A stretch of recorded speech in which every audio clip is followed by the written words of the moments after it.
LGBTQ+A, a fancy discussion on how social and relational influence plays a part on the well-being of students identifying with the LGBTQ+ community. Guests include Daphne Collodi, Ari McKellen, and Natalie Falco.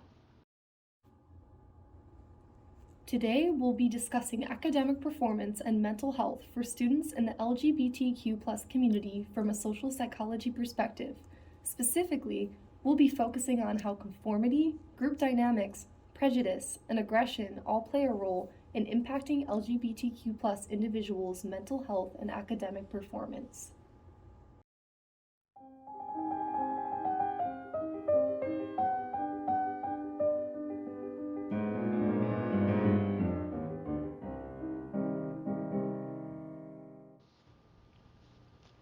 Now introducing our first host of the podcast, Natalie Falco, alongside our first guest, Daphne Collodi. Thank you so much for having me. To first address social influence and effect of the well-being of persons identifying with the LGBTQ+ community, we have to first break down their experience in modes of interpersonal, environmental, and individual experiences. A good start would be to look at how this may extend in as well as out of school environments. So I'll take it over to Daphne. Yes, if we look at schools, these members may fare better with enumerated policies set in place. Example of these would be anti-bullying policies and practices, as it identifies core root problems that have been ongoing in the school climate and enforces that these actions will not be tolerated. This provides awareness to the faculty and administration that they may not have had otherwise. This can extend out of the school environment from the individual standpoint, as it helps aid the level of comfortability and intervention that these members may feel and receive in response to this bullying that may be perpetrated upon them. Can you go more into detail about the ways that the schools can help stimulate feelings of comfort for those individuals who identify with the LGBTQ+ community? Yes, access to information surrounding topics specifically related to the LGBTQ+ community can help students feel more safe and comforted. These students report less bullying, feel more included, and experience less verbal commentary and harassment from their peers. A good way that students can be provided with this information is via GSAs, or better known as gay-straight alliances, otherwise known as gender and sexuality alliances. These student-led and created groups are amazing at helping promote activities to aid in leadership development, inclusion, advocacy, interpersonal support, and occasional recreational activities to provide a tighter-knit and better functioning group dynamic in this essence. They are sponsored by the school and can be that bridge for creating an environment for members to feel welcome. Can you provide some information that might be valuable for the audience listening in right now? Absolutely. I think that people need to understand the level of stress that these individuals who identify with the LGBTQ+ community face. They are subject to a variety of traumas that range within physical, mental, and verbal forms of abuse. This can cause elevated levels of substance abuse, worsened mental health, and more isolation within the school dynamics. Some shocking statistics are as stands. 67% of adolescents in school environments reported frequent homophobic commentary, 58% felt unsafe due to sexual orientation, and 43% felt unsafe due to gender expression. 81.08% of adolescents who experienced gender-based bullying also reported never receiving interventionary discipline for the bully. You would think that this would be something that was navigated through a variety of training models for the faculty or other members who may have had this authority, but to shed more light on the reality, a study stated that 12% of youth reported teachers intervening when homophobic remarks were made, which is a fairly small amount. To make a point of the previous question you asked, this percentage was raised to 20% with GSAs in place. So go GSAs! Why do you think that teachers might not be as willing to intervene? Well, teachers may not be inclined to intervene due to a lack of knowledge on topics surrounding the LGBTQ+ community, lack of administrative support, personal beliefs, or other factors such as time and professional pressures.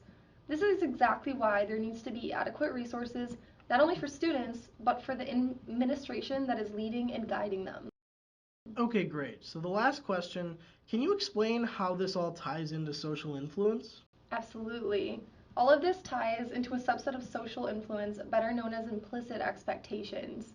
These can be set into place by the adolescent peers within the school climate, which may have a positive or negative effect on members identifying with the LGBTQ community. In this discussion, there is a predominantly negative effect being analyzed, which looks at the levels of harassment and bullying that is being inflicted upon these individuals. This could better be understood through a social psychology model known as the herd mentality. As individuals in larger groups attempt to follow the status quo as to not be outcast, they set aside personal beliefs in favor of comfortability. This can increase one's cognitive dissonance, causing more inner conflicts and turmoil. The Don't Ask, Don't Tell policy, which restricted lesbians, gays, and bisexuals in the military from openly serving, was lifted in 2011. People who are transgender are not permitted to serve openly yet. Now introducing our second host, R.A. McKellen, and our second guest, as you were previously acquainted with, Natalie Falco. It's great to be here. I have many questions to ask, so let's get the ball rolling. Can you elaborate on what social roles are and what effect they have on how members of the LGBTQ+ community are treated? Oh, well, look at that. Now I'm the one sitting on the soft chair. Well, since you asked so nicely, social roles are expectations about a certain group of people and how each group of people are supposed to behave in a society, and the roles that each group plays. These are also related to stereotypes and our preconceived notions about groups of people and the roles that they have in our society. Members of the LGBTQ community are perceived as a separate group that act outside of social norms, which can then lead to other people harassing them or being hostile towards that community. What are some noticeable behavior changes in students who identify with the LGBTQ+ community in comparison to their peers as a result of these hostilities? A lot of members of the LGBTQ community will avoid situations where they're going to be met with hostility. This can mean a number of things, such as students in the community skipping school or masking their sexual preferences or true gender identities to fit in and to not be harassed. More than a third of LGBTQ students missed at least one day of school in the last month because they felt unsafe, and over 40% avoided bathrooms and locker rooms for the same reasons. This can also extend to social media, in which 64% of LGBTQ people reported that they experienced harassment or hate speech towards them within a variety of social media platforms. It's much easier to hide behind a screen and say mean and hurtful things to somebody under the guise of anonymity and not realize how much that person is hurt. The lack of empathy for the support of flourishing one's ego can be astonishing, but these behaviorisms aren't uncommon when we look at conformity and its grisly effect in some instances. What is being done to reduce some of the harm from social media for these members? Overall, it's unfortunate, but not nearly enough. A few companies have started campaigns to reduce the cyberbullying being inflicted upon members of the LGBTQ community. For example, Twitter was flagging tweets for misinformation during the 2020 election and starting to protect against hate speech. But however, when Elon Musk took over Twitter, he stopped a lot of those practices. Overall, students are not really being protected by companies. Some schools, however, do try to monitor social media and give consequences to those who do participate in hate speech against other students of the LGBTQ community, but this isn't a widespread practice yet. Well, that is a bit sour for the mind. However, there will hopefully be more reforms for this. Now, to turn a question back around on you, how does this all tie into social influence? This ties into social influence because of the harassment that LGBTQ students face. These types of harassment are usually based on social roles like I was discussing earlier, and this can be formed by how others perceive themselves as different. Bullies and people who harass others many times think of themselves as in the in group, and members of the LGBTQ community, the out group, most indefinitely due to their status as a minority within the overall demographic of the school. We need to remember that we are all human beings first and foremost, and that our differences should be what connects us instead of what divides us. In July 2009, the Senate approved the Matthew Shepard Act, which outlaws hate crimes based on both sexual orientation and gender identity. Matthew Shepard was a man who was killed for being gay in Laramie, Wyoming, and this act was passed as a result of the hate crime committed against Matthew Shepard. Now introducing our last host, and someone we had as our first guest on the podcast, Daphne Collodi. And for our last guest, the individual who was just previously the host on the podcast, Ari McKellen. Wow, that really came full circle, huh? Well, seeing as I'm the grand finale for this podcast's host, let's finalize this discussion with questions circulating around the bullying that members of the LGBTQ+ community face. So, if bullying has such a large impact on mental health and academics of LGBTQ+ students, how do these groups of individuals who perpetrate it still continue to form in the first place? Well, from the prosecutor's point of view, part of it could be conformity, which, as we learned, a part of social influence in the world of social psychology. Conformity is changing a belief or behavior due to outside pressure. An individual may have lower self-esteem, which increases their likelihood of conforming. You know the hurt people expression? That is exactly where this plays in. They are also more likely to conform if they have a lower social status and belong to a collectivist culture.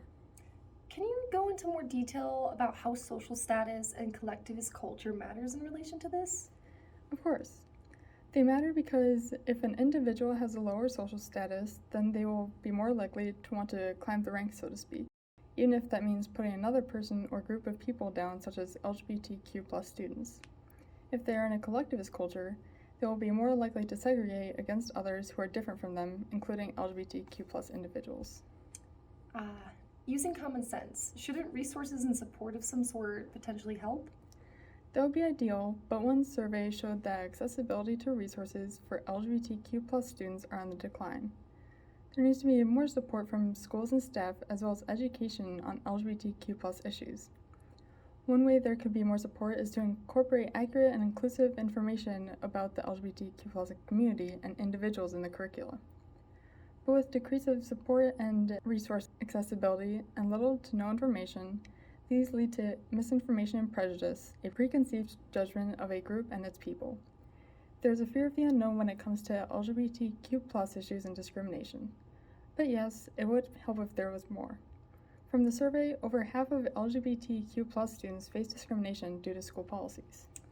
There has been progress though at some point, right? What happened?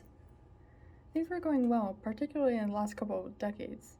Now it has been stagnant, and schools still are not a reliable place for LGBTQ+ students where they can really thrive.